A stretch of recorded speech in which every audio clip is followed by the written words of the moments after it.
Hello and welcome to another trip report. Different than most of my trip reports because this channel is mainly focusing on long distance and international traveling, mainly train, but to show you what it's like to travel on more sustainable ways of transportation. Today I'll be taking a bus from this railway station, what is Voss in Norway, and I will do the Norway in a nutshell thing. So this basically means a bus from here to Gudvangen. From Gudvangen I take a ferry cruise to Flåm, and from Flåm tomorrow morning I will take the Vossevangen to Meerdal. I do have trip reports on all trains, at least all day trains, that will go to Voss and Meerdal and Bergen, by the way. You can find them in the description of this video. For now, I hope you like this video. If you do so, give me a thumbs up, and if you'd like to see more trip reports about more sustainable ways of transportation, then hit the subscribe button. But for now, let's go to the bus and let's get this video on the road. So let's roll the intro.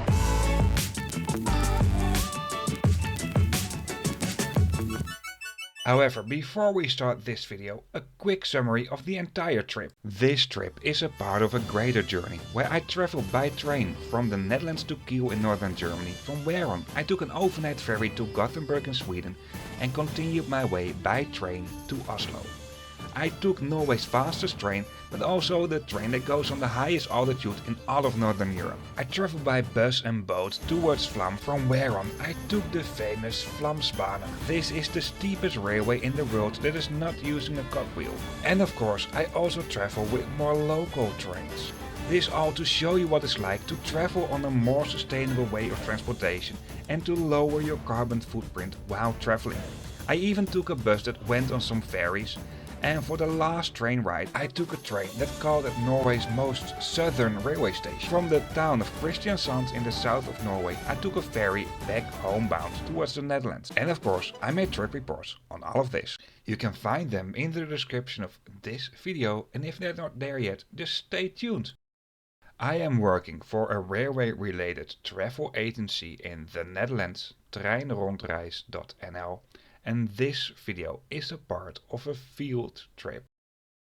I arrived in Voss with a long distance train that came from Oslo and will continue its way to Bergen. Apart from the long distance trains from and to Voss, you also find regional trains on the section Meerdal-Voss-Bergen, and these regional trains do go much more frequent. Apart from that, for these regional trains you don't need a reservation. Although according to the Interrail app, I was traveling with the use of an Interrail, what's pretty similar to Eurail, you need a reservation for these trains. Another funny thing, according to the Rail Planner app for Interrail and Eurail, these local trains are intercities. Oh, that's not quite true, but they're, well, medium long distance trains though.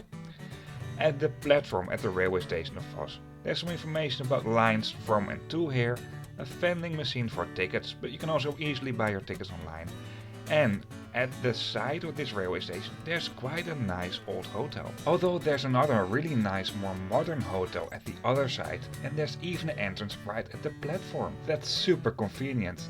I really like the old railway station building, although it didn't seem to be much used nowadays.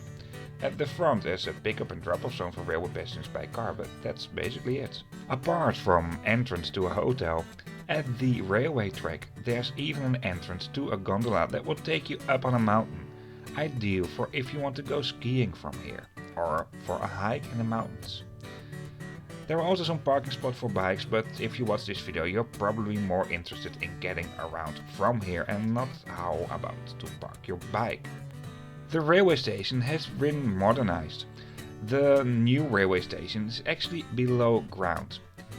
To all platforms you will find stairs and also elevators, so it's easy accessible for everybody. Even though I needed to be at the front of the railway station, I was a bit curious about what you can find at the back. And that's basically only this parking spot for bikes, another one. So I think it's about time to move to the front of the railway station. I mean, this is not a big railway station, but directions have been marked very clear, and it's both in Norwegian and in English. Passenger service information is given very clear. There are dedicated screens for departing buses and departing trains from here. And my bus was already listed when I arrived here. I had some time to kill in Voss, so I dropped my luggage in a luggage box and went into the town. Over there I enjoyed a nice lunch and also enjoyed the first sunshine of this spring. And even though I didn't put it well on camera, you will find a luggage deposit within this railway station. I mean, I used it myself. At the front there are some more parking spots for bikes, but well, once again, you're probably not interested in that if you watch this video. There's also quite a big waiting room that is more or less between the area where you find the trains and the buses. Over here there's some public toilets, another vending machine for train tickets, quite some information screens about departing trains and buses. And from this waiting room you can also enter the building where you find the gondola that is, well, one level higher at the platforms. Even a tourist information point is integrated within this railway station. But we're not here to take a train, we'll take a bus from here, and buses are located at the front of the railway station. At the information screens in the railway station, it has been clearly marked from what bus platforms the buses do depart from. Apart from both regional trains and long-distance trains, you also find both regional and long-distance buses from and to here. And while I was recording, my bus showed already up. Well, this is a rather simple bus. It's between a long-distance bus and a city bus. I dropped my luggage in the lower luggage compartment and went into the bus after my ticket has been checked. For this ride, I'm actually the only passenger, at least for the biggest part of the journey. While half an hour before me, there went another bus and that was really full. But for now, this bus is not really special. I'll show you some views from the bus between Voss and Gudvangen. The views from the boat between Gudvangen and Flåm will be way more stunning, I promise you.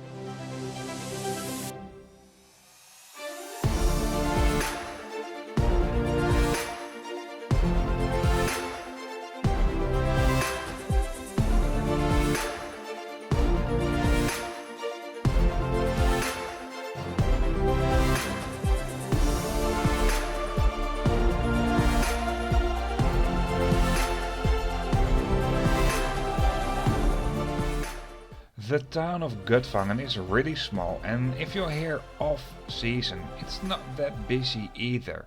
This here is the bus stop. Well, feels more like a big parking lot, to be honest. The bus dropped me off over here and continued its way, I think back to Voss.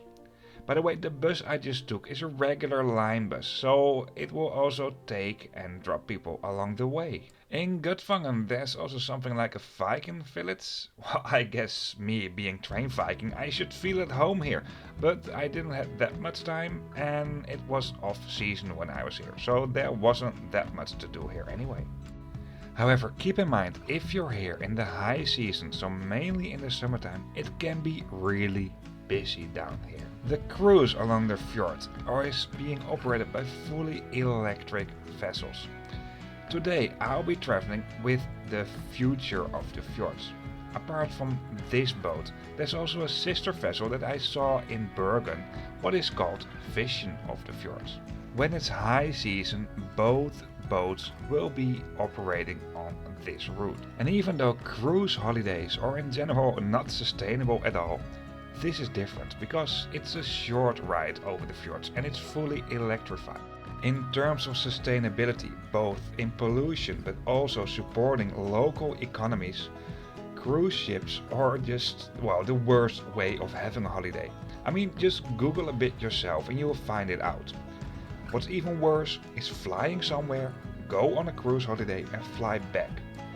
Ferries are different in this way because ferries are a way of transportation and are much more efficient in terms of using the space, but also therefore on the emissions per passenger. Anyway, I can go on about this forever, and the reason why I'm mentioning this is because Flåm is a very popular destination for people who go on a cruise holiday.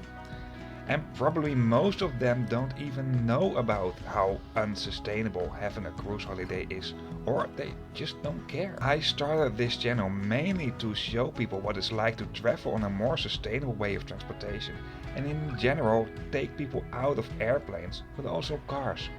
But having a cruise holiday is even worse than going on a flight somewhere and having a holiday there. Well, okay, I will stop about this topic now and show you this vessel, but I hope I made some people think about this topic. This vessel can hold up to 400 passengers. And I can tell you, in the summertime, these vessels are pretty often fully booked. While when I did this trip, there were only 6 passengers on board, including me. There is a small restaurant on board of this vessel, and there are lots of places where you can have a sit. You also find quite some power plugs and USB sockets, so you can charge your mobile devices, and you can even buy local souvenirs. Screens throughout the vessel will host route information about sites and also show you the route. And the windows are huge. At most places you have a great view for luggage. There's a special luggage zone, but I think if 400 people drop their luggage over here, it might be a bit tight. However, most people do take these cruises as they are staying in Flåm or while they stay somewhere in the region, so they don't always travel with their luggage. There's also an inside upper deck, that's what you see over here. But of course, best views you can experience them from outside. And even though the areas outside of this vessel don't have any seats, this is really spacious. And due to the design of this vessel, if you're standing outside and if it's busy, you're not blocking other people's view all the time. I think this is just a great way of experience this great nature as good as possible.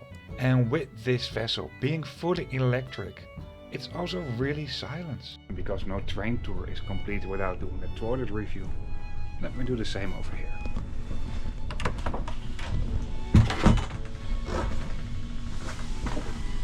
Yeah. Ooh, infinity mirror effect. I like that most. Yeah. Well, it's just a toilet, but it was clean. That's most important. But for now, I'll just show you some views from this boat of the Nærøyfjord between Gudvangen and Flåm. By the way, did you know that the Nærøyfjord served as an inspiration for the Disney movie Frozen?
So that's it for part 1 with the boat. I arrived here in Flåm, and tomorrow morning I'll take the train, not just any train, it's the Flåmsbana, you can see right behind me.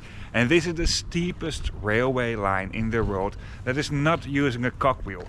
I'll tell you all about that in that video. For now, I hope you liked it. If you did so, give me a thumbs up.